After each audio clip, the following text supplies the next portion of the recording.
Serena reveals her baby's gender, Kyrgios pleads guilty, Caroline returns, Roger shows off his two-handed backhand, and Casper shows off his pitching arm. We're running through the most buzzworthy tennis headlines from the last month. Plus, the tours have arrived in Canada. We're previewing the early round matches you don't want to miss. The break starts right now.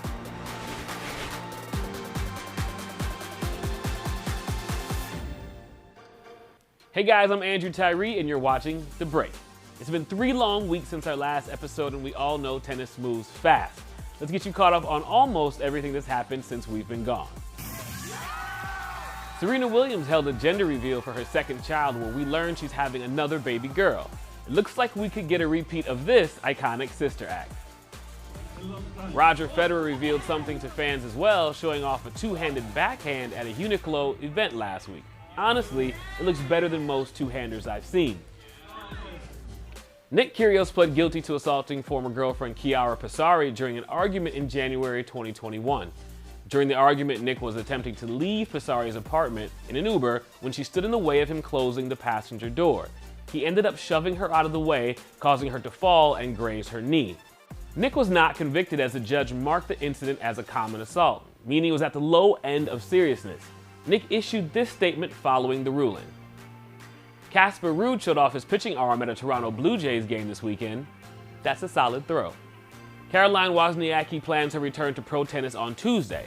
The mother of 2 announced she'd be coming out of retirement back in June. Caroline's last match came at the 2020 Australian Open.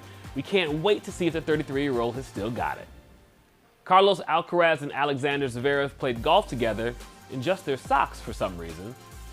Naomi Osaka opened up on Allison Felix's podcast about coming back to pro tennis following the birth of her first child. Take a listen. And I just never really thought, like, if I had a kid, would I go back on the tour? Like, I always had that question in my head. I really feel like it was like a magical moment for me. And then it just made me think of like all the things I love and appreciate in my life. And it just made me really want to, I've played tennis since I was 3, and I want to appreciate the time that I can still play. We can't wait to see Naomi back on the court. And Coco Gauff, Stefano Tsitsipas, and Dan Evans were all crowned champions ahead of the Canadian Open. Speaking of the Canadian Open, today marked the first day of main draw action as the women took the court in Montreal while the men played in Toronto. Here are the early round matches you need to see. This afternoon, Madison Keys will play Venus Williams in their 6th career meeting. This is Venus's first hardcore match since taking a 5-month injury layoff earlier this season. Looking ahead to Tuesday, we'll see Caroline Wozniacki play her first match in over 3 years as she takes on Australian Kimberly Burrell. Marketa Vondrousova takes the court for the first time since winning Wimbledon as she's set to face Mayar Sharif. And qualifier Danielle Collins will play a resurgent Elina Svitolina for a spot in the 2nd round. Over on the men's side, the night session tonight features Francis Tiafoe taking on Canadian Milos Raonic. We'll also see Chris Eubanks and Tommy Paul facing Guillermo Monfils and Diego Schwartzman respectively. No easy outs for the American men on Monday.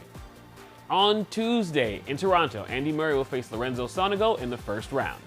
14th seed Borna Coric drew Grigor Dimitrov for his opening round match, while Cam Norrie and Alex de Minaur will fight for a spot in round 2. Live coverage from the Canadian Open begins daily at 11 a.m. Eastern Time on the Tennis Channel. We'll see you tomorrow.